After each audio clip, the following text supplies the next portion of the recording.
Good afternoon to one and all present here.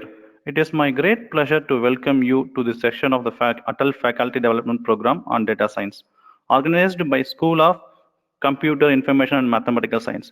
I sincerely hope you will enjoy this program. I would like to introduce Dr. Golda Dilip ma'am to you all. Madam is working as associate professor at SRM Institute of Science and Technology, Vadapaini campus. She is currently working on data mining, data analytics, and blockchain technology. She has published more than 30 research papers in peer-reviewed journals and conferences. She is a lifetime active member of ISTE, IET, and IANG. I cordially invite Dr. Golda Dilipa ma'am to take over the following section. Thank you, ma'am. Right.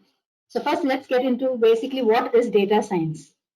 Okay, so data science is basically the area of study which involves extracting meaningful insights from vast amount of raw, structured as well as unstructured data by making use of various scientific methods, different technologies, algorithms, and processes. So it will help you to discover hidden patterns from raw data. So the term data science has emerged because of the evolution of mathematical sciences, data analysis, and big data. It's basically a multidisciplinary field that uses tools and techniques to manipulate the data so that you can find something new and meaningful. So data science uses basically very powerful hardware, programming systems, and most efficient algorithms to solve the data related problems. So in a way, we can call it as the future of AI. Okay, so as you can see here in the slide, so data science is all about asking questions,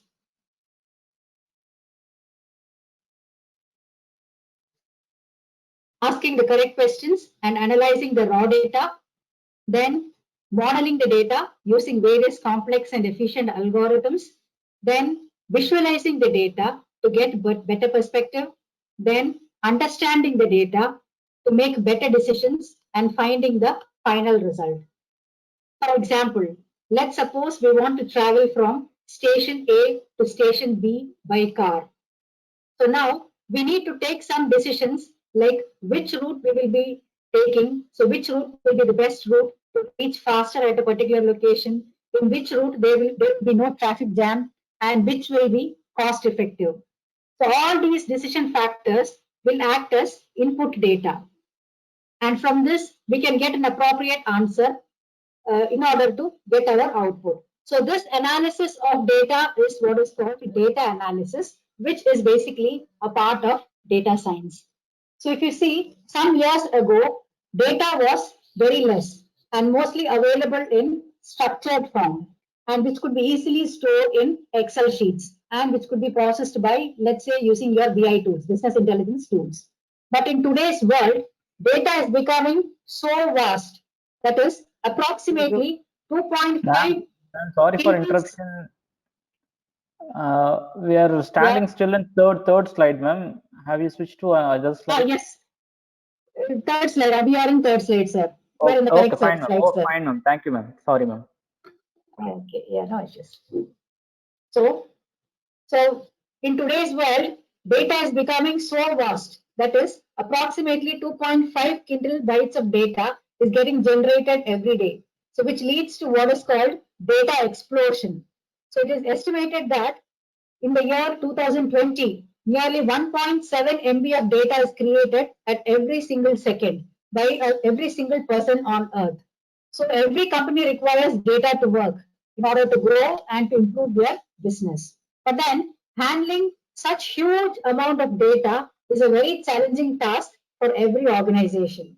So to handle this, to process this, to analyze this, to do all these things, we require some complex, powerful, and efficient algorithms as well as technology. So that is how this particular technology called data science came into existence. Okay, so with the help of data science technology, we can convert massive amount of raw data, raw and unstructured data into meaningful insights. So now let's have a quick glance at the various data science components. Okay, so to start with, we have what is called the statistics. You can see here the statistics. Okay, so this is one of the most important component of data science. It's basically a way to collect and analyze numerical data in large amount and finding meaningful insights in them. The next one is what is called the domain expertise. Okay, so it's the domain expertise that basically binds the data science together. Domain expertise, it could be in banking or healthcare or insurance or retail or whatever. Okay, so domain expertise basically needs specialized knowledge or skill in a particular area. Okay, so in data science, there are various areas for which we need domain experts. Now, coming to data engineering. Okay, so this is also a part of data science, so which involves acquiring, storing, retrieving, and transforming the data. Okay, so this will be talking about metadata also, data about data. Now, coming to visualization. So visualization is a very integral part of data science. So it's all about representing the data in a visual context so that the people can easily understand the significance of data.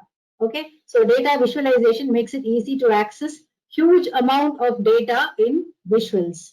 Then coming to what is called advanced computing. You can say this is to some extent heavy lifting of our data science. Okay, so this basically involves designing, writing, debugging, maintaining the source code of all the computer programs. Okay, so then comes the subject called mathematics, which goes hand in hand with your statistics. Okay, so this involves the study of quantity, then let's say the structure, the space, the changes, etc. So a very good data scientist will always be a good mathematician. Then coming to what is called your machine learning, ML, it's considered as the backbone of data science. So it's all about providing training to a machine so that it acts as a human brain. So in data science, we'll be making use of various machine learning algorithms to solve a particular problem. Okay, so data scientists are people who work closely with business stakeholders in order to understand their goals and determine how the data can be used in order to achieve these goals. Okay, so they basically design data modeling process, create algorithms and predictive models so as to extract the data to understand the business needs, then finally share the insights with the peers. So the projects they will be working on might be different in the sense with each project it might be different, but then the process of gathering and analyzing the data, so that basically will be the same. So first, the data scientist, so they will be asking the right question to begin what is called the knowledge discovery process. Then they will try to acquire the data, maybe from heterogeneous data sources. Then they go for what is called the process and cleaning of data. Then integrate and store the data. Then you go for what is called a data investigation, along with what is called your EDA, exploratory data analysis. Then you choose one or more potential models and algorithms. Then you apply the various data science techniques. It could be some machine learning techniques, it could be some statistical modeling, or it could be some AI-based techniques. So one of them will be applied. Then you measure and improve the results. Then you present the final results to the stakeholders. Then based on your feedback, you make some adjustments and then repeat the whole process to solve a new problem. So this is what is the job of basically a data scientist. So the entire data science life cycle has been put up as a diagram here, wherein you can see the first step, the discovery.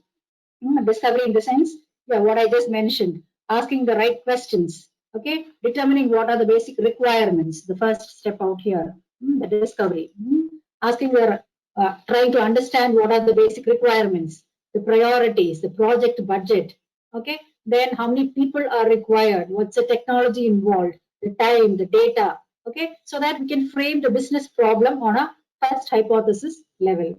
Then we go for what is called the data preparation.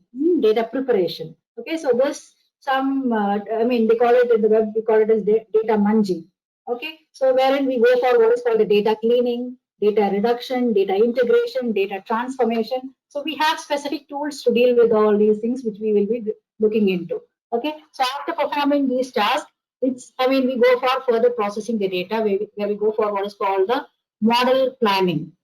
Okay, so here we need to determine the various methods and techniques to establish the relation between the input variables. Okay, so then maybe we will apply some exploratory data analysis by making use of some statistical formula or some visualization tools in order to understand the relation between the variable, to see what the data can infer or what the data can inform us. Okay, so again, a set of tools would be used for this. Okay, then we go for what is called the model building. The model building. We go for what is called the model building. So here we basically create data sets for training purpose as well as for testing purpose. Okay, then we will apply different techniques, data mining techniques, ML techniques like your association, your classification, clustering, all these things basically to build a model.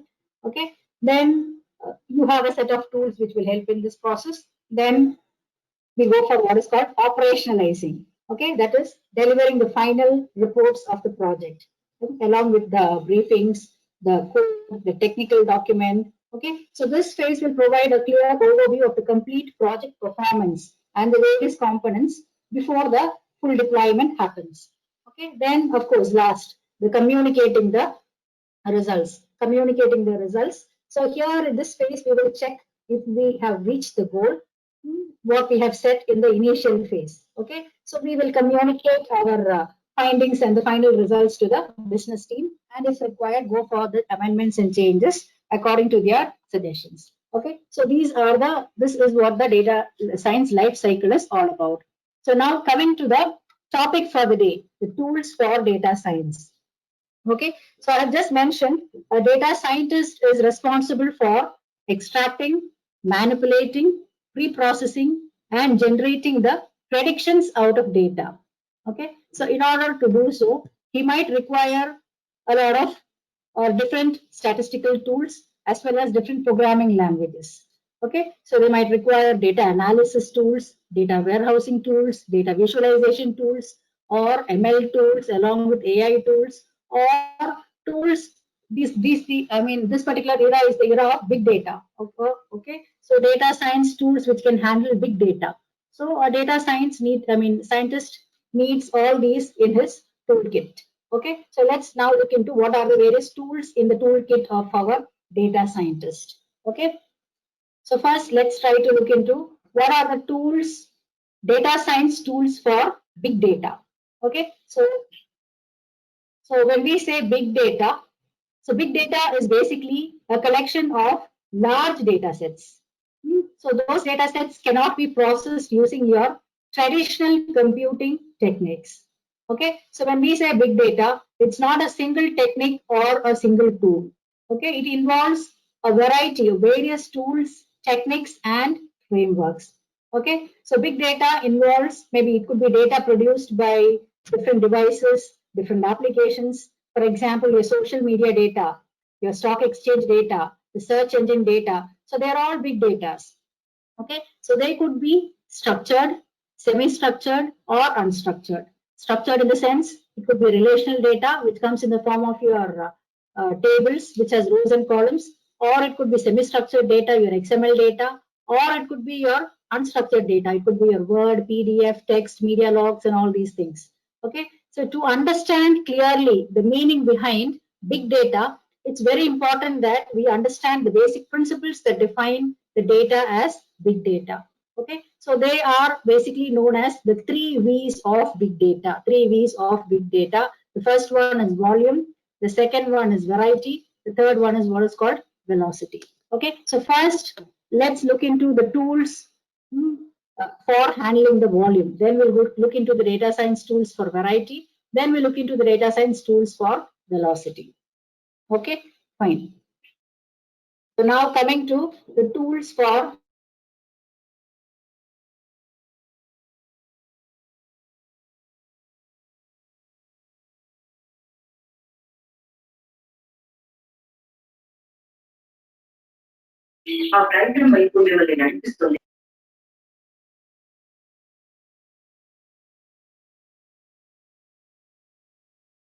Ma'am, your audio.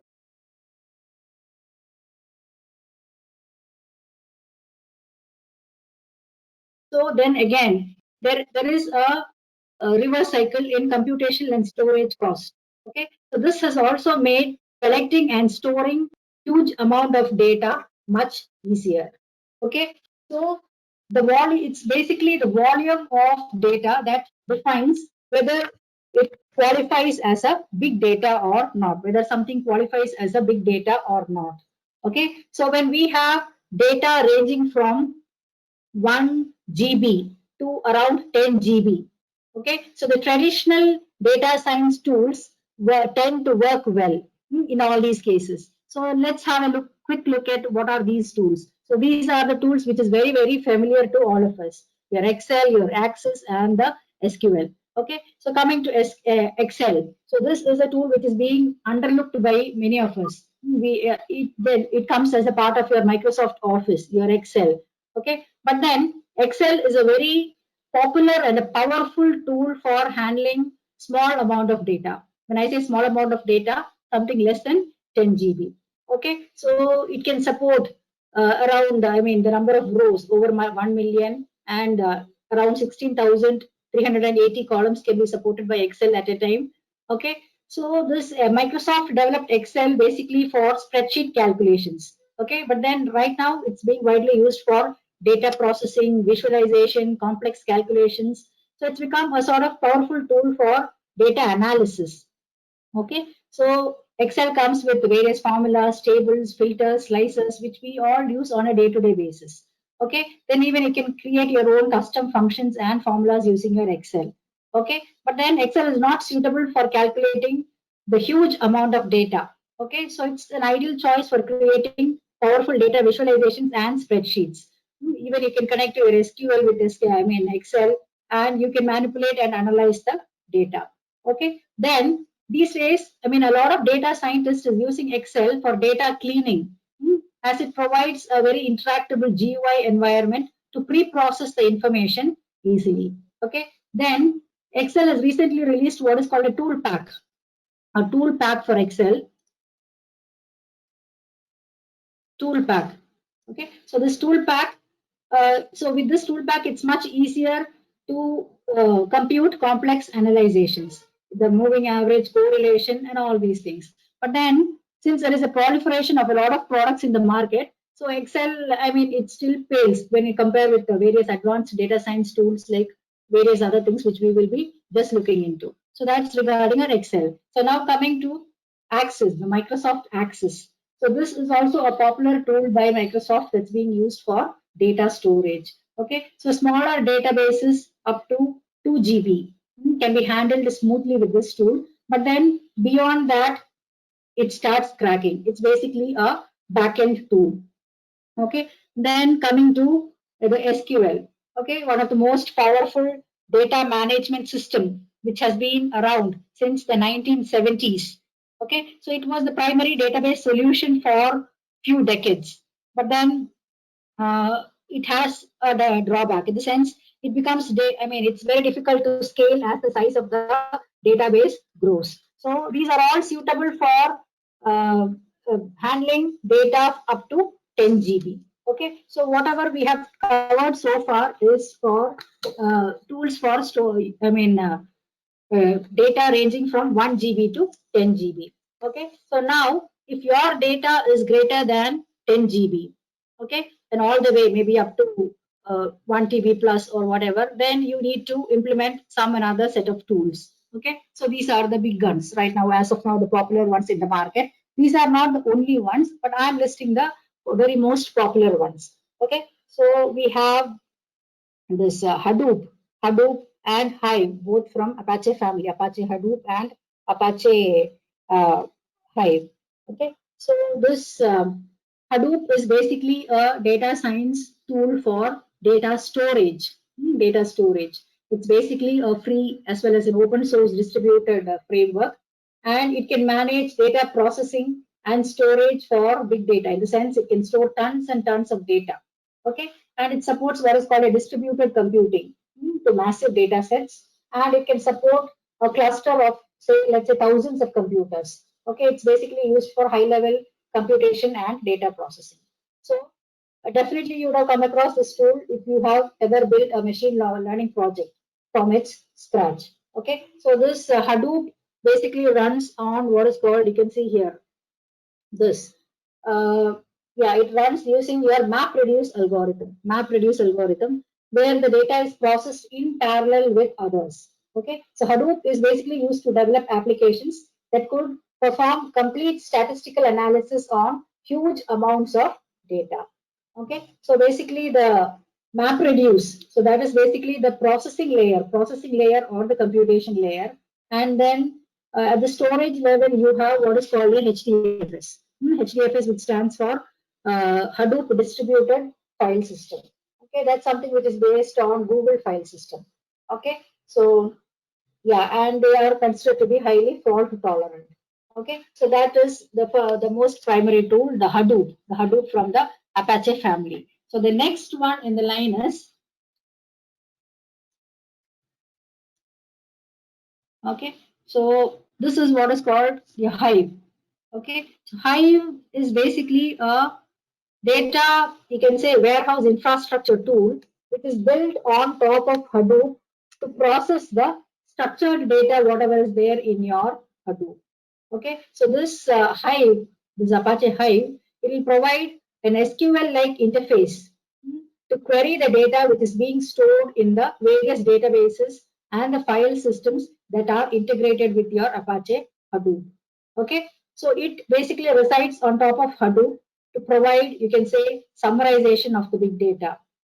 Then also you can make querying and analyzing using your Hive, and this is something which can be done very easily.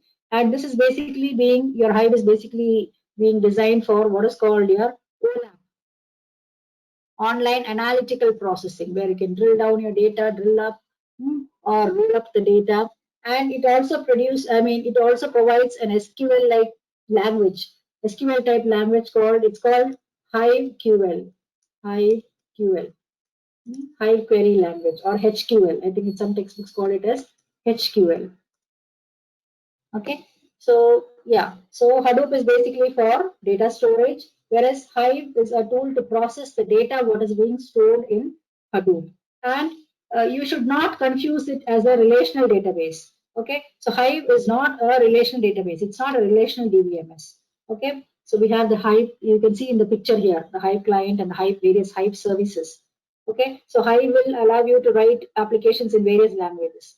Okay, so you can see the various components out here. You have something like the Thrift server. You can see the red box out here. The Thrift server. It's basically a cross-language service provider platform, so that serves requests from the various programming languages that supports it. Okay, then of course you have your JDBC, ODBC, and all those driver supports to connect to Hive.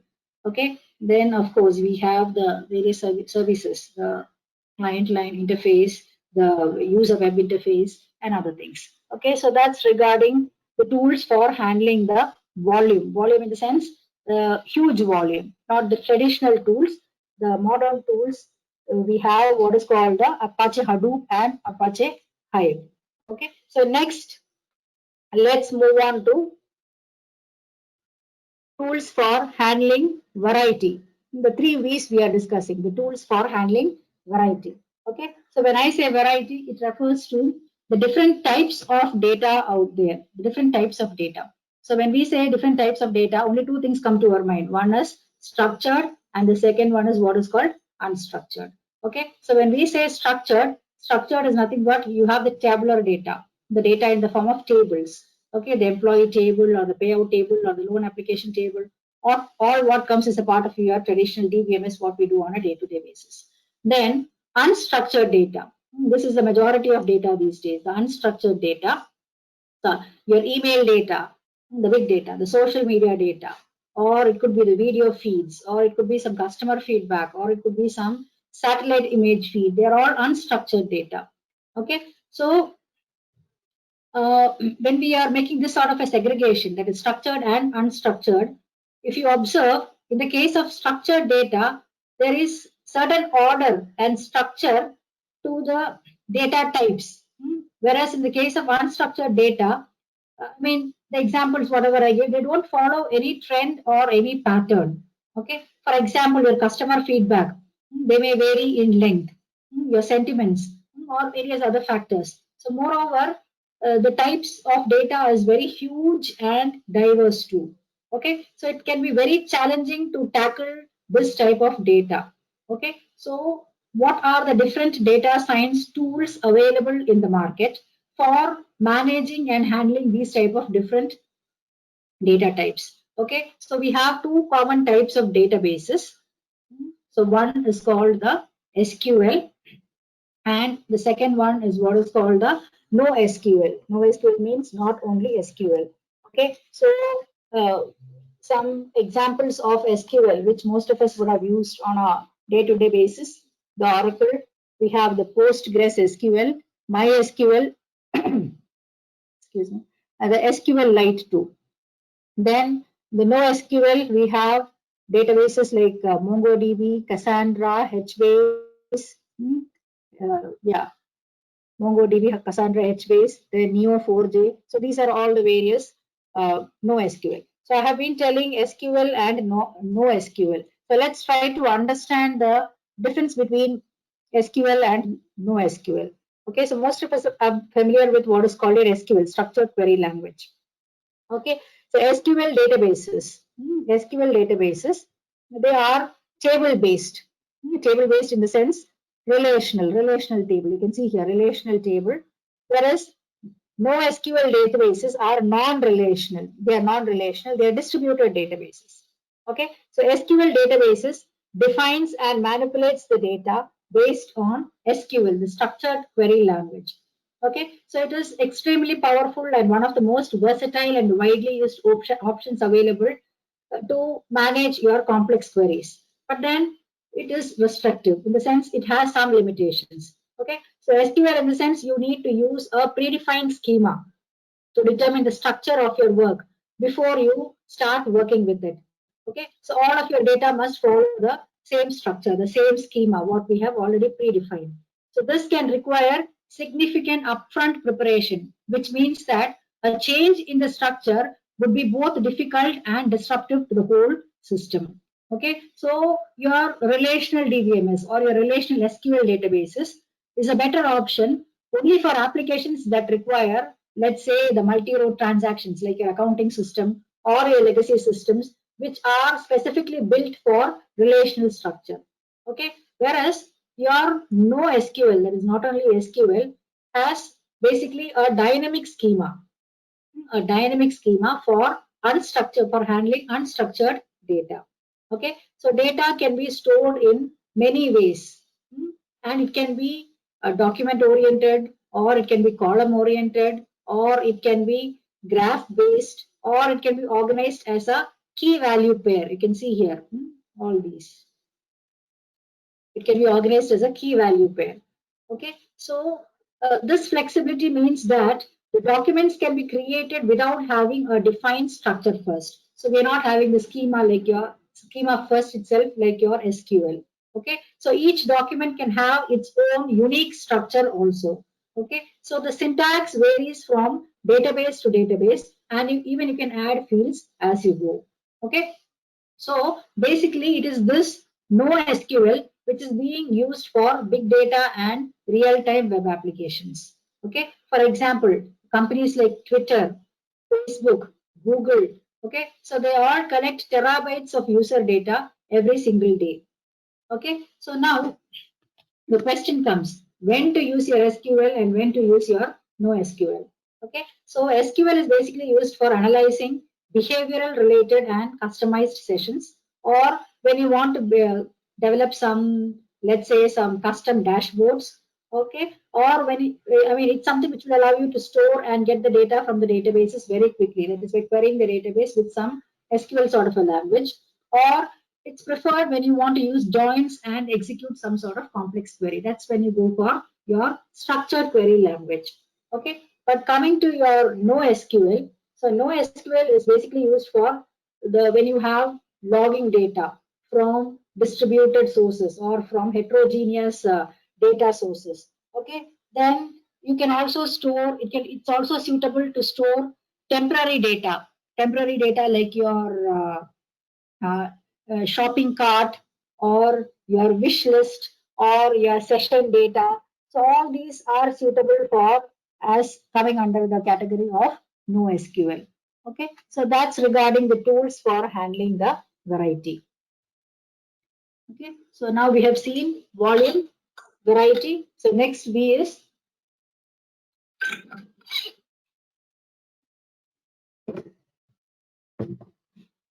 next we have what is called the velocity. So this is the third and the final V. So that represents velocity. So when we say velocity, it's basically the speed at which the data is being captured. Okay, so when we say data, it includes both real-time data and real-time and non-real-time data. Non-real-time data. Okay, so we have a lot of examples around us that captures and processes the real-time data. Okay, so the most complex one we can say is the sensor data that's basically being collected by, let's say, the example is self-driving cars. So imagine you are in a self-driving car, and the car has to dynamically collect and process the data regarding, let's say, regarding the lane, the road, or the path which you have to take, then the distance from the other vehicles, everything at the same time. So you can imagine the complexity of the data and the quickness at which all these things has to be captured in order to be processed, and you're able to be going on the road without any difficulties or any dangers. Okay, then it could be CCTV camera recordings, the fraud detection for credit card transactions, then the stock market and stock trading. Okay, so they say that in your New York Stock Exchange, so 1 TB, it's 1 terabyte of data is getting generated during every trade session. So you can imagine the volume of data being generated and the speed at which it is being generated during every trade session, in the sense, you can imagine the speed with which it is being generated. Okay, then your network data, the social media data, the data that's coming out of your Facebook, Twitter, it's all unimaginable. Okay, so what are the tools which are being commonly used data science tools for handling? Okay, so here I have put up, these are not the only ones available in the market. So I have put up the most popular ones, which is available in the market as of now. So we have 5 products. Okay, so these are all basically what is called your stream processing frameworks. They are all stream processing frameworks, what I put up here. Stream processing frameworks. Okay, so first we have a lot of products from the Apache family. The first one being the Apache's Kafka. Okay, so this is basically a distributed event streaming platform, which is being used by a lot of companies these days for building high performance real-time data pipelines. Okay, so because they're very good at streaming analytics, handling streaming analytics, data integration, and specifically for mission critical applications, something which is very crucial for any organization. Okay, so it's basically a unified platform for handling all the real-time data feeds. Okay, so when I say streaming data, what it means is the data that is being continuously generated by thousands of data sources.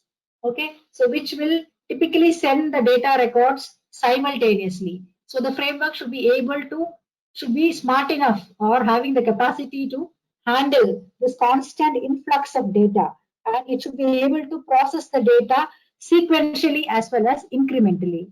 Okay, so Apache's Kafka is one such distributed streaming platform and a framework.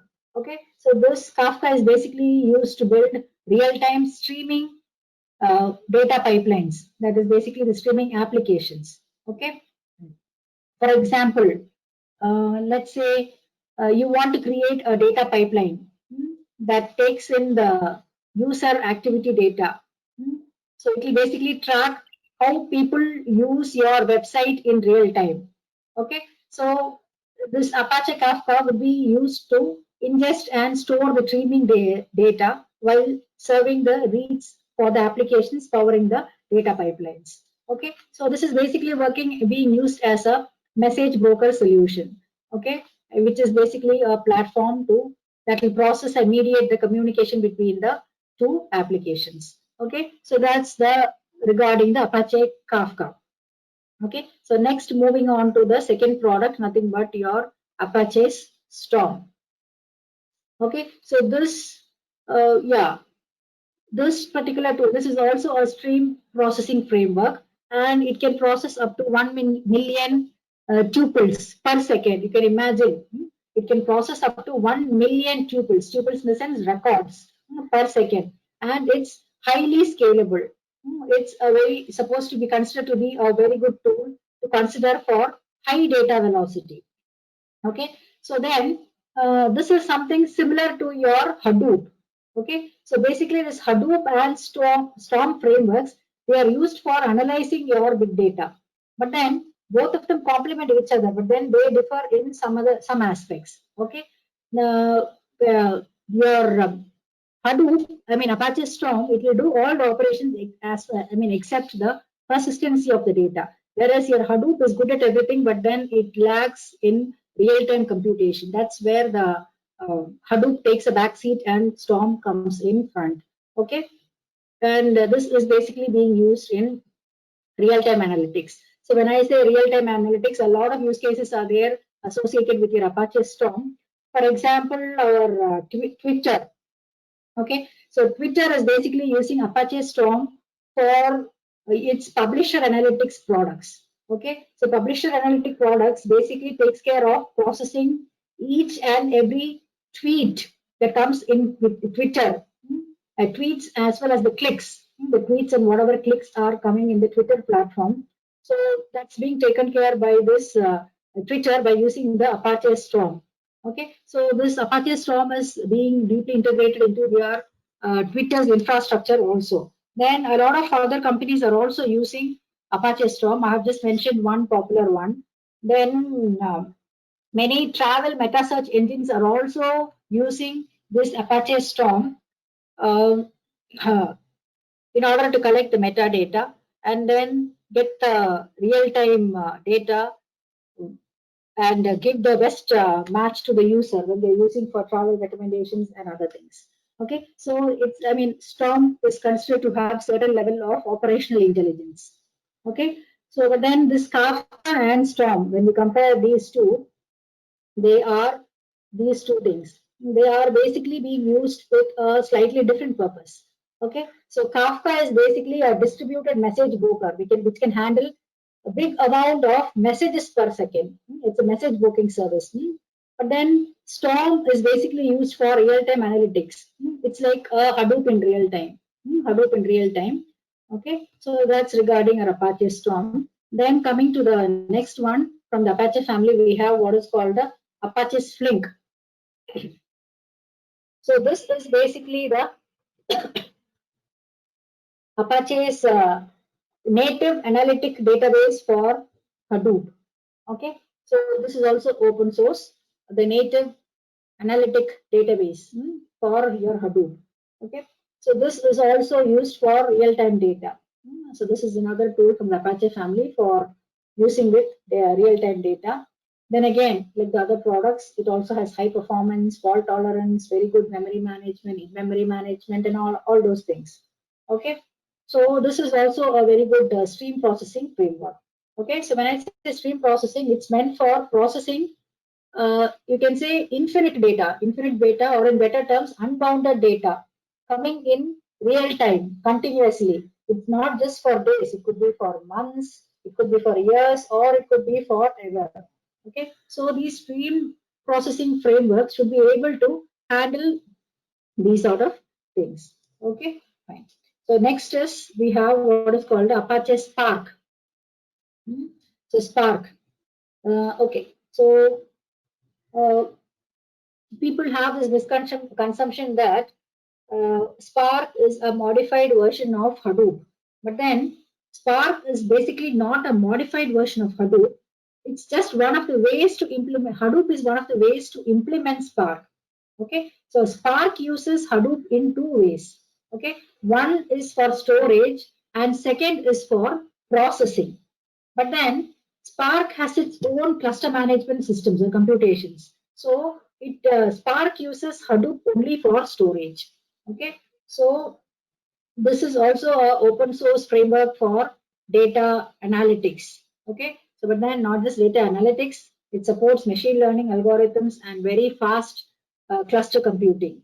Okay, so that's regarding our Apache's, Spark, Apache Spark. Uh, and these are all your Kafka, your Spark, your Flink. They are all from the Apache family. They are all stream processing frameworks. Okay. So next, coming to a product from the Amazon family, we have what is called the Amazon's Kinesis. But then this comes with this is a tool from Amazon, something similar to your Kafka and all. But then this is an open source, but then Amazon's Kinesis comes with a subscription cost. Okay, it's similar to your Apache's Kafka, but then it comes with a cost associated with it, subscription cost. Okay, so yeah, this is basically a cloud-based service which allows real-time processing of streaming large amounts of data per second. Okay, yeah, for this you need to log into your AWS account, your Amazon's web service account. Then you have to select your Kinesis from the Amazon's management console. And it's something good for real-time graphs, real-time analytics. All these things are taken care by your Amazon Kinesis. But then it has some limitations. One, it is paid. Another one is it has a limitation that the records of this stream can be accessible only up to 24 hours by default. Okay. Then if you are extending data retention, maybe it will be extended up to 7 days. So maximum of 7 days only you will have it. By default, it is 24 hours. And then you can enable or extend the data retention up to 7 days. So yeah. Then again, maximum size of the data blob that can be handled by this particular tool is one record is 1 MB. Okay, 1 MB. So that's again an issue. Okay, so then we have discussed all these tools. So we have discussed all these tools for handling variety, velocity, and volume. So like which one to use in which one to use, or which is the best tool to be used, it depends on the use case. Okay, so in case if it is a simple IoT kind of an event alerting system, okay, then Storm or Kafka streams is more than enough. Okay, Storm acts as a solution for real-time stream processing, but then developers can find it to be complex to develop applications because it's got only limited resources. Okay, so the industry will always look out for generalized solutions. Okay, the tools which have the ability to solve all types of problems, generalized problems like your batch processing, interactive processing, iterative processing, stream processing, and everything. Okay, so keeping all these points in mind, so this is where our Apache Spark steals the limelight because it's generally considered to be a general purpose computation engine. Okay, and that's something which is being highly used by various IT professionals. It can handle various types of problems and it provides a very flexible environment to be in. And then it can be easily integrated with your Apache Hadoop also. Okay, so now we have looked into the various tools for handling the big data. Okay, so now let's move on to a segment where we can take advantage of the data by applying the advanced machine learning techniques and the algorithms. What are the widely used tools? Okay, widely used data science tools available in the market. So in case you are setting up a brand new data science project, okay, so you will have a lot of questions in your mind. Okay, so this will be true regardless of your level in the organization, whether you're a data scientist or whether you're a data analyst or a project manager or a senior executive. So many questions you'll be having in your mind regarding which tool should you use in different domains of data science. Okay, should I buy a licensed tool or should I go for an open source tool? Okay, so now we will discuss some of the popular data science tools which is being used in the industry according to different domains. Okay, by itself I have told data science is a very broad domain in itself and it consists of a variety of different domains, and each domain has its own, let's say, the business importance and the complexity which is being depicted. You can see here in the picture itself. Okay, so let's take up one by one. So first, let us take up these two. Let's start from the lower end of the spectrum. Okay, so we will look at the reporting and the business intelligence tool, the reporting and the BI tools, what are being used. Okay, so here, these are the popular ones which are being used. Okay, the reporting and the BI tools. Okay, so again, our Excel comes in the picture here. Okay, so Excel looks simple but very powerful, something which comes with your MS Office, and I have already told regarding it. Okay, and one of the most beautiful feature of your Excel is it's got this pivot table and chart. Okay, so that will let you to do data analysis in double quick time. Okay, so we can call it as, yeah, it's a very powerful tool. Okay, so when you say pivot table, what basically is pivot table is, it will help you to summarize your data. So packaged as a chart, and lets you report on and explore the trends, whatever is based on your information. Okay, so pivoting means rotating. Okay, so it is like you're not creating any new data. It's like you are rotating, pivoting and rotating and creating different views from different perspectives. You're not adding any data, you're not subtracting any data, or you're not changing any data.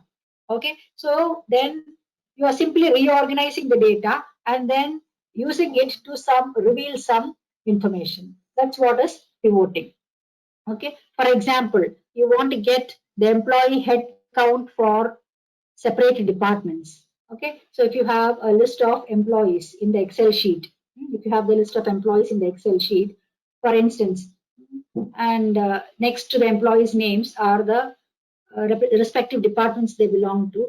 So you can always create a pivot table from this data that will show you each department name and the number of employees that belongs to that particular department. Okay, so by doing this way, we can eliminate the task of sorting the Excel sheet. By a person who does not know how to use the pivot table will be doing this task by sorting the Excel sheet by the department name and counting each rows manually. Okay, so instead of that, we can go for what is called a pivot table. Okay, so then, yeah, same way you can compare the sales total of different products, show the sales, product sales as a percentage of total sales. So all these things, beautiful things, can be brought out by making use of your what is called your pivot table. Okay, so yet another reporting and BI tool is what is called your Qlik view. So this is also a leading business discovery platform, your Qlik view. Okay, so this is actually, it works in a different way. So this basically, visually analyzes the relationship between the data, between the data. Okay, so this will not build a query and then fetch the results based on the query like your SQL. So rather, it will form associations, relationship between the different data objects as soon as it is loaded, and then it will prompt the user to explore the data in one of the ways. Okay, so there is no predefined data drill down path. It's up to the user to explore the data. Okay, so the data drill down paths can happen in any direction as long as the data is available and associated. And then the user can also play a major role in creating the association between the elements using the data modeling approach, whatever is being available in the Qlik view. It's a very beautiful product. Okay, so then again, your Qlik view accepts Excel sheet also. You can see here. It accepts .xlx products. So you can simply drag and drop it and make use of it. Okay, and it can even read from numerous sources, including from your files and from your RDBMS and other things. Okay, so yeah, the personal edition is free and it can be downloaded straight from the net. So that's regarding the Qlik view. And another popular reporting and BI tool is nothing but Tableau. Okay, so this is being widely used. Okay, a very popular data visualization tool available in the market. Okay, so this is basically capable of handling large amounts of data, and even it offers your Excel-like calculations, functions, parameters, and all those things. Why it has become so popular is because of it's got a very beautiful dashboard and story interface. Okay, so that's the reason why it's become very popular, and it's got a lot of powerful graphics and very interactive visualization where it makes things very attractive to the user. Okay, and it's basically focused on industries working in the field of BI, business intelligence, and then it's got very good interfaces with a lot of databases, spreadsheets, and it also provides online analytical processing capabilities. Okay, and then even you can visualize your geographical data, and you can plot your latitude and longitudes in maps by making use of uh, your tableaus feature. Okay, and again it's got the drill down feature, the one which is being shown here. It's a drilling down feature. Drill down feature is being shown in here in the slide. You can see here drill down feature. Okay, so next coming to your another tool, which is nothing but your MicroStrategy. So this is also a tool which has got beautiful dashboards, automated distributions, and it supports a lot of data analytic tasks. Okay, so this comes as a suite of applications. Okay, so they offer basically data discovery, data analytics, advanced analytics, data visualization, and it provides various banded reports, statements. Okay, then again it can connect to various data warehouses, to your RDBMS systems, relational database systems, to your files, to your web services, and you can pull the data for analysis. So all these are again it supports what is called data wrangling. You would have come across this terminology, data wrangling. Okay. Wrangling of data. Wrangling of data in the sense the data transformation, data modification. Okay, so and again providing automatic recommendations based on this. In short, data wrangling. The data scientists just love this concept of data wrangling. Then of course it helps in data mining for providing the predictive analytics, and then I mean it. You have real-time dashboards for MicroStrategy, and uh, uh, whatever visualizations tools, dashboards, they are all available in mobile platform also. That's another beauty of it. So on the go, you can use it. So once they're created, they're all available on the mobile platform. Okay, so this is another tool. Then we have a powerful version coming up in the line, Power BI. It's from Microsoft's Power BI. Okay, so Power BI was built to integrate with the Microsoft technologies. This is from Microsoft. It's a offering from Microsoft.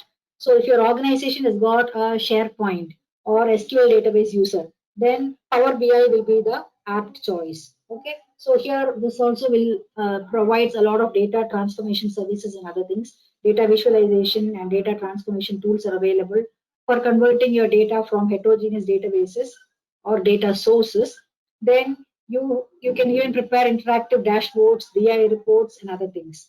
Okay, so that's regarding Power BI. Okay, so next. So now we have something called Google Analytics. Google Analytics. Google Analytics. Okay, so suppose you have a blog, or suppose you have, let's say, a static website. So you want to know how many people visit your website, or where do my visitors live. Okay, so do I need a mobile friendly website? Okay, or which website is attracting traffic? Okay, or what marketing tactics drive the most traffic to my website? Okay, so all these answers are being provided by your Google Analytics. Okay, so it's basically a web analytics service which is being offered by Google that tracks and reports the website traffic. And currently it's as a platform inside your Google's marketing platform brand.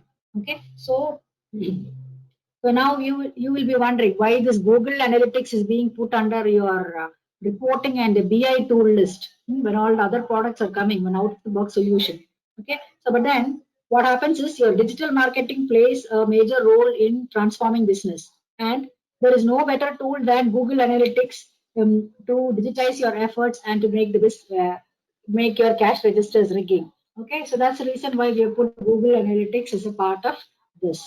Okay, so that's regarding the reporting and BI tools. Reporting and BI tools. So now next let's go up to the further spectrum.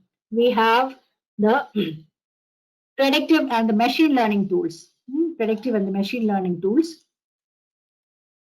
Okay, so yeah, so this is, you can say, this is the domain where the bread and butter of the data scientists come from. Okay, so yeah, the problems what you may have to solve. It could be some statistical modeling or forecasting or neural networks or deep learning. Okay, so let's try to understand what are the commonly used tools in this particular domain. Okay, so the foremost, the market leader, nothing but our Python. Python.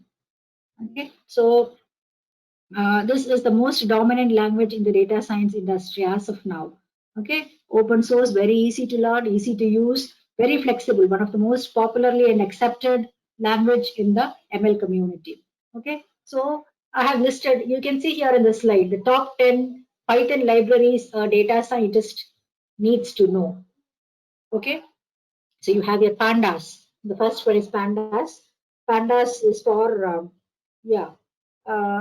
it's basically for, it will help you with the processing the data, analyzing the data, regardless of the origin of the data. You can load the data, prepare, manipulate, model, analyze, all with the help of your pandas. Okay, so pandas will be dealing with 2-3 types of data structures. One among them is what is called a data frame. Data frame means something like a table, rows and columns. The data sets basically comes in the form of data frames. Okay, then it also deals with series data and panel data too. Okay, so this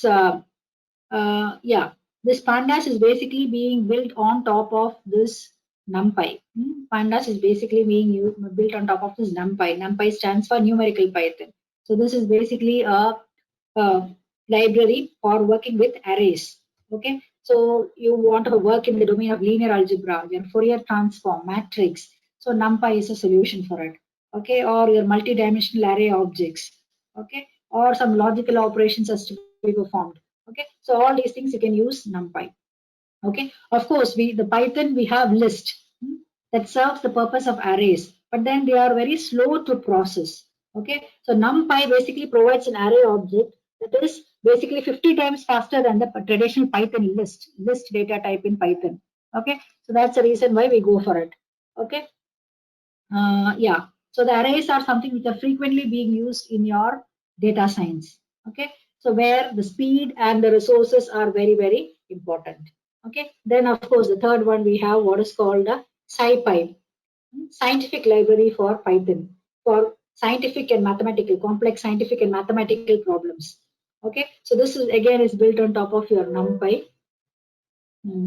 Yeah, it extends these three. Built on top of your NumPy. Yeah, so it can be used for sorting, indexing, okay, for array data again. And again, it can be used to resolve linear algebra, your Fourier transforms, again using your SciPy. Okay, so that's regarding your SciPy. So next we have something which we may not be using on a daily basis called the Scrapy. Okay, so Scrapy is for basically for web scraping. Web scraping. Okay, so this is basically a open source web crawling framework. Web crawling framework, which is being written in Python, which is used to extract the data from the web pages with the help of what is called a selector-based XPath. Those who are interested can look into it. Okay, so actually, with the explosion of internet, basically it's been a boom to the data science enthusiast. Okay, so you have a variety and a large volume of data that is available through the internet. So if you are planning to travel, okay, so you can scrape a few travel recommendation sites. Okay, so pull out comments about the various things to do and see which property is getting a lot of positive responses from users and other things. Okay, so Airbnb and all makes use of web scraping tools. Airbnb. Okay, okay, fine. And again, the list of use cases is endless. The next coming to your what is called your Matplotlib. Okay, so this is basically the plotting and the visualization library which is being developed for Python for generating graphs with and for data analysis. Okay, you can generate your bar plots, your histograms, your scatter plots, everything. Okay, it's got a module called PyPlot. The Matplotlib has got a module called PyPlot. Okay, PyPlot. It makes use of that. Okay, so this is also a favorite tool of the data scientist. Okay, so as a matter of fact, to give you an example, our NASA, the Space Research Organization, basically makes use of Matplotlib for illustrating the data visualizations during the landing of Phoenix spacecraft. Okay, so yeah, many such use cases are there if you look into the internet. Okay, now coming to the sixth one is nothing but your Seaborn. Okay, so Seaborn is basically a library that goes hand in hand with Matplotlib. Okay, this is built on top of your Matplotlib. So it is basically advanced visualization. Advanced visualization using Matplotlib. Okay, suppose you want to visualize your univariate or bivariate data, or yeah, it's got teams in analyzing. It's like making your graphics and visualization more stylish, or fitting in some visualizing linear regression models, beautifying them, styling them. You can do everything with the help of your Seaborn library. Okay. Then we have what is called a scikit-learn. Scikit-learn. This is actually the machine learning library for Python, ML library for Python. It provides a selection of very efficient tools for performing your classification or your regression or your clustering or your dimensionality reduction. And it provides a very consistent interface with Python. Okay, and again, it supports a lot of algorithms like your KNN, your random forest, SVM, and all these things. And again, the scikit-learn library is being built on top of your NumPy. Okay. So then coming to another popular framework or a library from Python, nothing but your,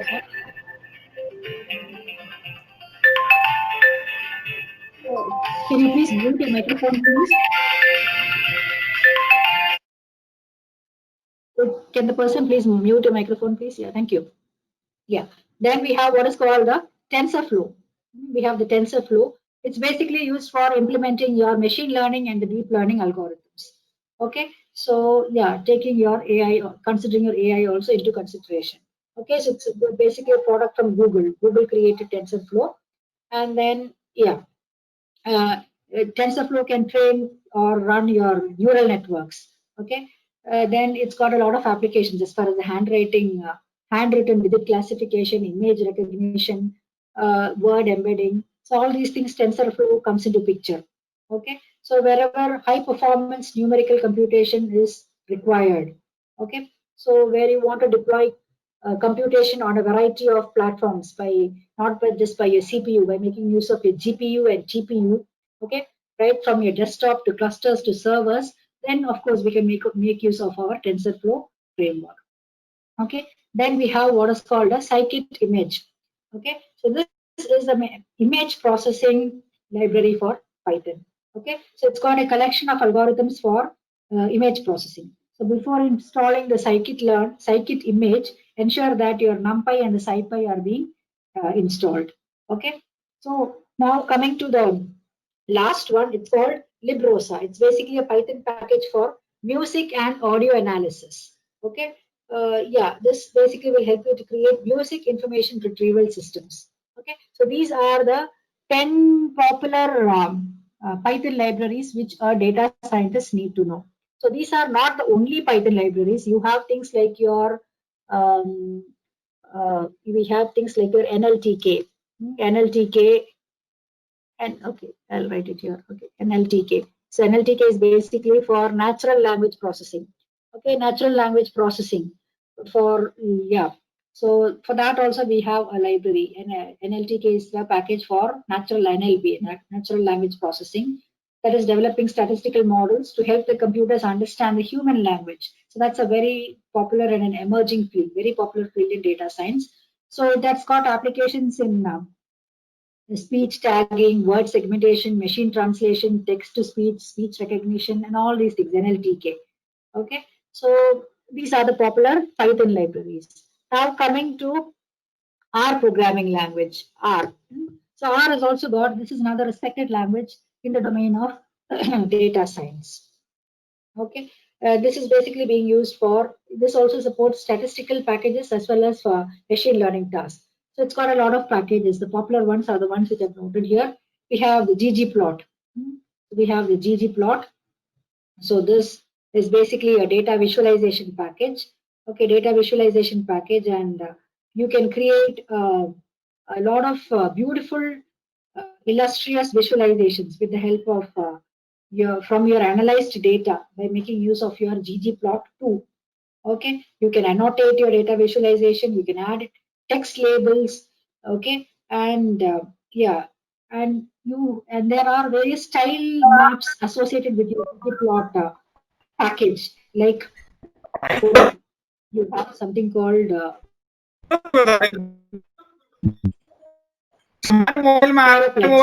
available. These are a type of team map. Okay, so yeah, you can look into it at a later point of time. Okay, another one is what is called your DPLYR. DPLYR. This is basically to this one, to transform and summarize the tabular data with rows and columns. Okay.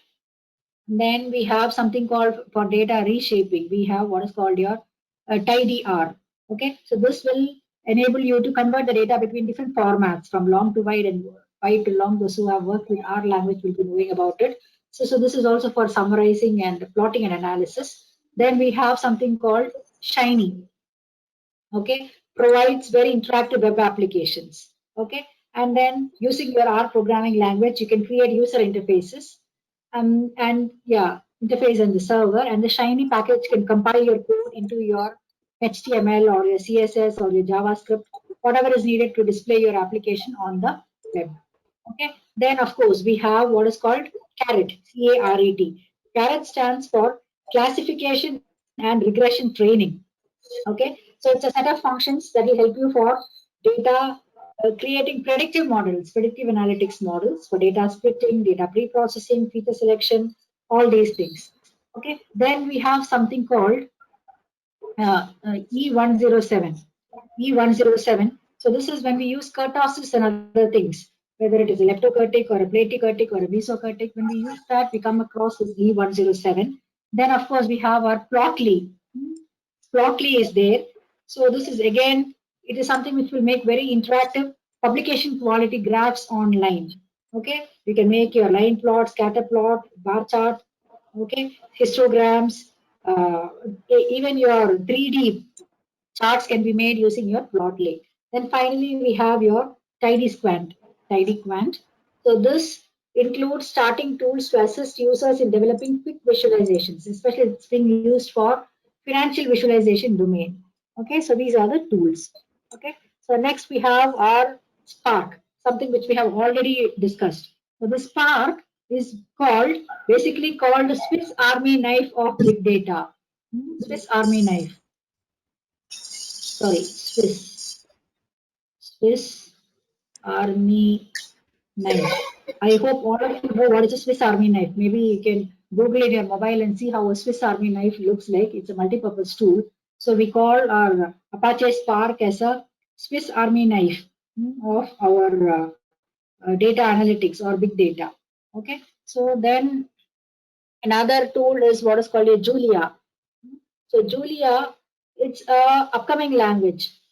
It's being touted as a successor of Python. It's still in its nascent stage. Okay, so it's being utilized by your financial analyst, data scientist, and other things. And it's very easy to use with. Easily, I mean, the products, whatever is being developed with Julia, it's easily usable, deployable, and scalable. And then, of course, we have our Jupyter Notebook. Jupyter Notebooks. Jupyter. So Jupyter stands for, JU stands for Julia, PY stands for PYT stands for Python and R. Julia, Python, and R combined together, a Jupyter Notebook. Okay, for yeah, it's an open source tool for doing all your interactive computing, interactive iterative computing, interactive computing. You can write your live code, you can have visualization, presentations. All these things can be done with your Jupyter Notebook. Okay, and then Jupyter Notebook has got an online environment which you would have come across, Colab, Google's Colab. Okay, Colab, and Jupyter has also got a collaboratory which runs on cloud and stores data in the Google Cloud. So this is online Jupyter environment called Colab or collaboratory. Okay, so these are all tools, widely used data science tools, which are being used by the data scientist. Okay, okay. So now, so we will move on to some premium tools which are being recognized as industry leaders. Okay, so we have our SAS. Okay, so this is mainly used in a particular domain, that is basically used in the banking and the financial sectors. Your American Express, your JP Morgan, New Sigma, Royal RBS, they all make use of SAS. Okay, so they are basically used for statistical operations, but then it's slightly expensive. It's very expensive. Okay, so then we have our MATLAB. So MATLAB, you can say it's a multi-paradigm numerical computing environment for your mathematical computation. Okay, but then it's a closed source software. Okay, so now we can do a lot of things, but then these days MATLAB is not being used except in some academic community. Okay, it's a very versatile tool. It can tackle a lot of problems. Okay, you can take care of your deep learning algorithm, your neural networks, or your fuzzy logic. Everything can be taken care. But then these days it's being restricted to, due to the proliferation of a lot of tools, it's being restricted to some slight research work and academic community. Then of course we have your SPSS. SPSS stands for Statistical Package for Social Sciences. Okay, so this was acquired by IBM in the late 2000s, and it's got also advanced statistical library and a very vast library of machine learning tools. Okay, so now yeah, these are the various features of SAS and MATLAB. Okay, so now coming to the common frameworks that are being used for deep learning. Okay, so when you say deep learning, we have AI at the outermost level, a subset of which is called the ML, a subset of which is called a subset of machine learning is what is called the deep learning. Okay, so AI is a big umbrella, subset of which is the machine learning, a subset of which is the deep learning. Okay, so when you have so deep learning is something which requires high computational resources and needs special frameworks to utilize those resources. Okay, so you are likely to use a GPU or a TPU. Okay, you can see here GPUs or TPUs, graphic processing units, or your tensor processing units. Okay, so these are some of the popular frameworks which are being used. Okay, so one is basically the TensorFlow. TensorFlow is from Google. Same way, PyTorch. PyTorch is a comparative product from the Facebook. PyTorch is from FB, and the same thing is TensorFlow from Google. Okay, so they are all ML tools for ML. Okay, so they can run on both CPUs and GPUs, and they're all very powerful TPU platforms. Okay, so they can be used for a variety of deep learning applications, for your speech recognition, for your image classification, or for your drug discovery, image generation. So, so the data scientist specializing in machine learning definitely will be having a good knowledge of TensorFlow. Okay, so PyTorch is the competitor for it, the same product from Facebook. So this is from FB, and this is from Google. Okay, so then we have other frameworks like your Keras and Caffe. So they are also extensively being used for deep learning applications. Okay, so now finally coming on to the last one. So nothing but your AI tools, artificial intelligence tools. Okay, so we have, because we are currently in the era of AI, artificial intelligence. So we have our AutoML, very popular AutoML tools like your AutoKeras, Google Cloud, IBM Watson, Data Robot. We have your driverless AI H2O, Amazon's Lex. Okay, so what's this Amazon's Lex? Amazon's Lex. So it's basically a service for building conversational interfaces into your applications. Okay, so you can design and build and deploy chatbots, not just by using your Amazon Lex. You can make use of your IBM Watson also. Okay, so yeah, so they have this automatic speech recognition, converting from speech to text, understands natural language processing and other things. Okay, so all with your Amazon Lex. Okay, so yeah, I think Lex feature is available to your Amazon Alexa also these days. Then we have our Watson from IBM. So that can also be used for developing your chatbots. So it's basically a question answering computer system which is capable of answering the questions whatever the human beings are posing in natural language. Okay, so this is being developed by your IBM. Okay, then we have your AutoML or with driverless AI. Driverless AI, driverless AI, streamlining ML, streamlining of machine learning. Okay, so this is expected to be the next big thing in your AI ML community. Okay, with Tesla and other things. So it aims to reduce or eliminate the technical side of things so that the business leaders can use it to make strategic decisions. Okay, then we have our AutoKeras for image classification, image regression, text classification, a lot of things. Okay, then finally we have our Google's cloud platform. Google's cloud platform. So this is being offered by Google. It's basically a suite of cloud computing services that run on the same infrastructure that Google uses for its end user products like your search engine or your Gmail or file storage or YouTube. Okay, so this is Google's cloud platform. Okay, then of course we have our Data Robot. Okay, so this is basically an ML platform that helps the data scientist and business analyst to discover predictive models for every situation and deploy them so that they can consistently make smarter and faster as well as quicker business decisions to make their company perform better. Okay, so this robot has got the feature called auto modeling.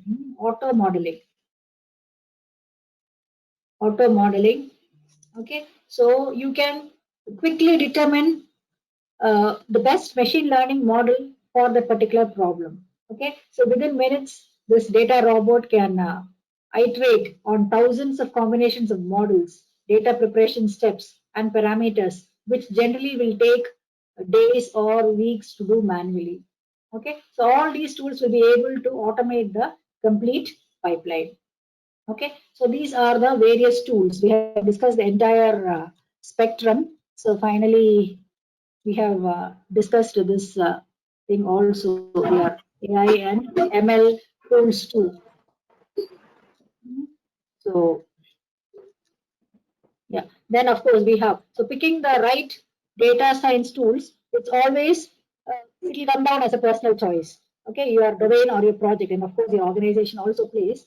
So then these are some of the miscellaneous tools which are being used. One is BigML. Okay, so BigML, as the advertisement for BigML goes, it's machine learning made beautifully simple for everyone. That's how the BigML's ad goes. Okay, so this is another tool which is being, it's basically a cloud-based GUI environment. Okay, BigML. Then of course we have your yeah, D3.js. D3.js. So this is another popular tool. Okay, so this is for people who are working on IoT-based devices. IoT. Okay, so data scientists who are working in the IoT domain. Okay, IoT-based devices that require client-side interaction for visualization and data processing. Okay, so that's where your D3.js comes into picture. And again, you can combine it with your CSS and other things, and you can implement customized graphs on web pages by making use of your D3.js. Again, it's in the nascent stage and it's in evolving. Okay. So overall, it will be very useful for data scientists who are working in the IoT-based devices, okay, that require client-side interaction for visualization and data processing. Then, of course, we have our Beka to environment analysis. So this is also a software which is being written in Java, collection of ML, machine learning algorithms for data mining. So again, this is a very easy to use open source GUI software. So these are the various tools which are available. Okay, so the main feature of all the tools, whatever we have discussed so far, it's that you don't, many a times you don't have to use programming languages in order to implement the data science. So they come with predefined functions, algorithms, and very friendly GUI. Okay, so they can be used to build convoluted ML models without the use of a programming language. Okay, so yeah, that's the reason. I mean, that's the regarding the tools, whatever we have discussed so far. So I'm just showing you the various applications of data science. Yeah, the image recognition, speech recognition, internet search, digital advertising, recommender systems, delivery logistics, fraud and risk detection. Yeah, I'll just flip through this. The recommender systems, I think it's almost time up. Okay. The image recognition, okay, the gaming. So these are all the different applications of your price comparison websites. Okay, so you would have used all these things on a day-to-day basis. Okay, all make use of your data science algorithms. Okay, delivery logistics, your fraud and risk detection. Okay, fraud and risk, your transport industry, the healthcare. Okay, so and these are the latest trends in the fields of data science. Latest trends in the field of data science. Your automated data science, then supersized data science in the cloud. Okay, and this is something which is evolving. Your data science is something uh, which is an evolving field. Graph analytics, data fabric, augmented analytics. Okay, augmented analytics. Then of course Python as a de facto standard for data science in memory computing, blockchain, IoT, AI, ML. Okay, so fine. So these are all the things, the various aspects associated with your data science. Okay, so data science, I mean, there are various challenges also, though we discussed a lot of tools, techniques, and other things. So data science is all about finding useful insights and putting them to use. Okay, because data science will not occur in vacuum. So when you are pursuing their analytics goal, so data professionals can be confronted by different types of challenges and hinder. Okay, so many a times, whatever data they are getting, it may be dirty data, because real world data is what is called a dirty data. So you may need to do a lot of data cleaning. Some may be having a lack of data science talent, then lack of management support. So these are all the difficulties that are being faced by the data scientist. Okay, or in many situations there is no adequate data which is available. Okay, and explaining data science to others could be difficult. Then lack of significant domain experts, privacy issue. So all these things can be coming into picture. Okay, and to conclude, data science is something which is still evolving. Okay, so as far as data science is concerned, it is always best to have a cross department expertise. So you need to be a specialist, not a generalist. Okay, and this is one of the most lucrative careers as far as our current century is concerned. Okay, so data science is basically an umbrella term, so which involves a lot of things, and it's got a good future. Right, so that completes my presentation. So in fact, I had planned for a small hands-on session with the Python data analysis using our NumPy and Matplotlib pandas along with pandas. But then maybe I can share the materials with you. Right, thank you. So anything to be discussed? Sir? Hello? Yes, ma'am. Yes, ma'am. Yeah. Yeah. So, Participants, if you have any questions, you can ask.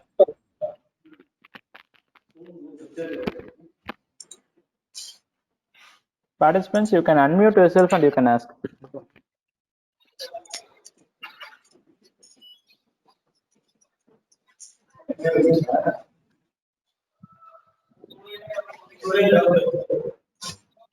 You can post in a chat box also. Participants.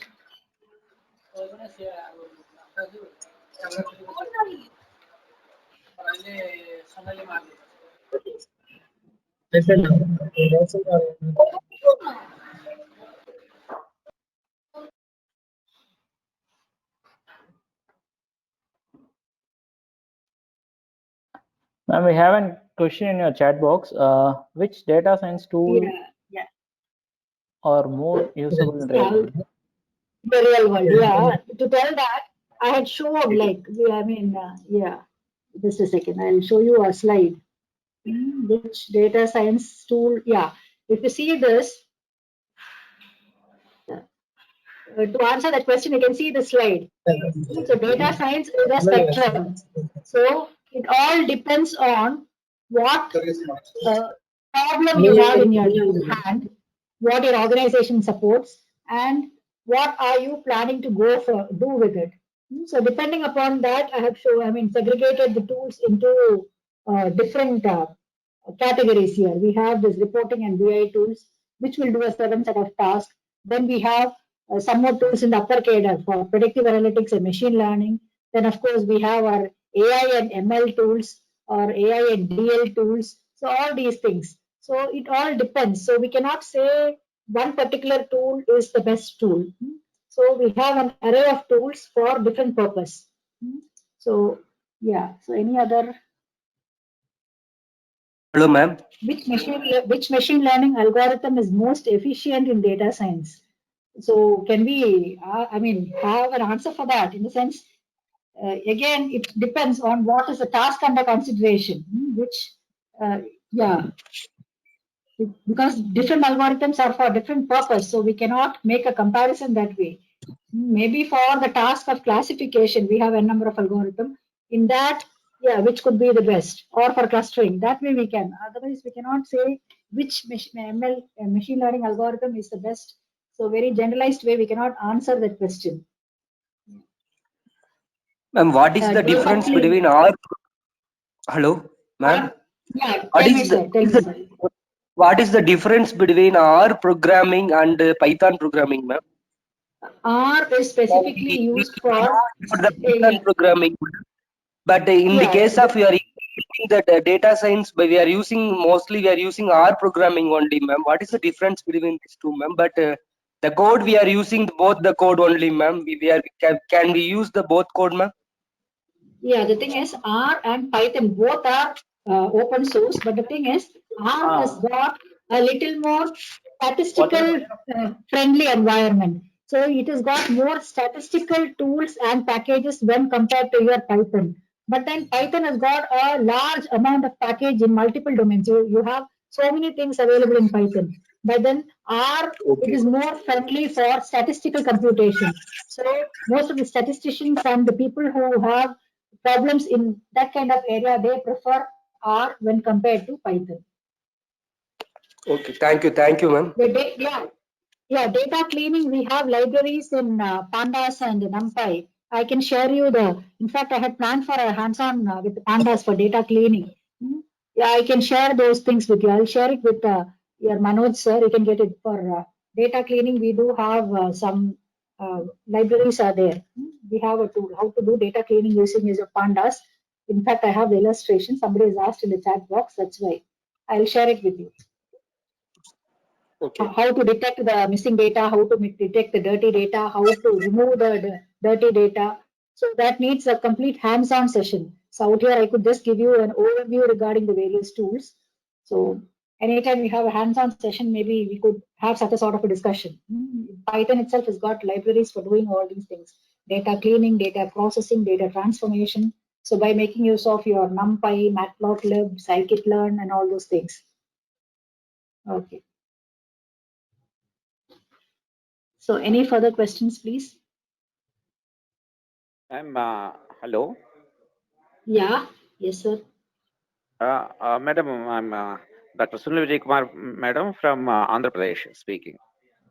Sir, tell me, sir. Madam, today, I could not attend one of the sessions, Madam, because of this, power went off and connection, interconnection was not there properly. So, can we have slides? Can you share those slides with us so that we can Sure, go sir. through? I'll be sharing this to the organizer, Mr. Manoj, sir. So you can, Yeah. I mean, sir would be sending the slide to all the participants, plus data cleaning and data pre-processing, how it is being done in Python. I have examples also along with me. So those PDFs and PPTs also, I will share it. So you can make use of that and do it. Yeah, you can. Thank you, Madam. Thank you so much. Right. Thank you. Right, sir. Thank you. Participants, do you have any other question? Any other questions, participants?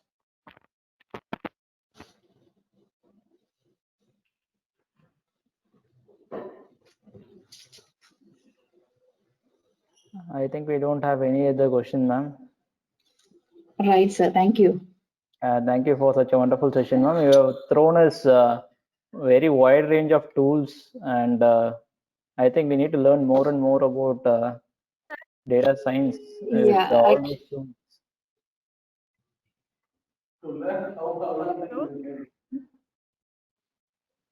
Hello.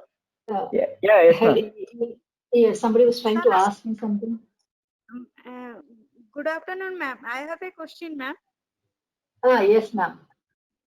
Sir, if I want to do research in data science area, so which tool or which programming language I have to know or expertise? And ma'am, first you need to identify your problem. So Yeah. based on the problem only, we can decide what we need to find a domain. What are you going to do in data science? Okay, so the problem only with the problem in hand, we can go further to the next step. Ma'am, means what are the areas you have mentioned here, application area of data science, then I have to go through one of the area, then I have to find out the problems, then depending upon the problems I have to Yes, ma'am. I have shown here, ma'am. So all these are research areas in its own. Okay, image recognition. A lot of PhDs are coming out in this domain. Image recognition or image processing, speech recognition, NLP. Yeah, they're all a separate domain of its own. Okay, so each requires a separate tool. Okay, even internet search or even all these things. Nowadays, people have started doing PhDs based on internet search and digital advertisement itself. Okay, based on social media, recommendation systems. So they are all research topics on its own. Even people have started doing research in gaming too, fraud detection. So all these are different problems. You can identify problems. You can go through some research papers depending upon domain of your choice, and then try to identify a problem, then start looking into what are the various tools suitable for that. Yeah, ma'am. Thank you, ma'am. Right, ma'am. Thank you.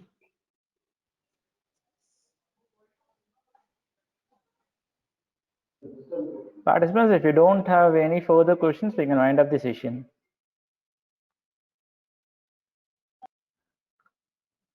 Thank you once again, ma'am, for your time and sharing so much knowledge on tools for data science. We thank from Department of Computer Science and Engineering of Crescent University. Thank you, ma'am.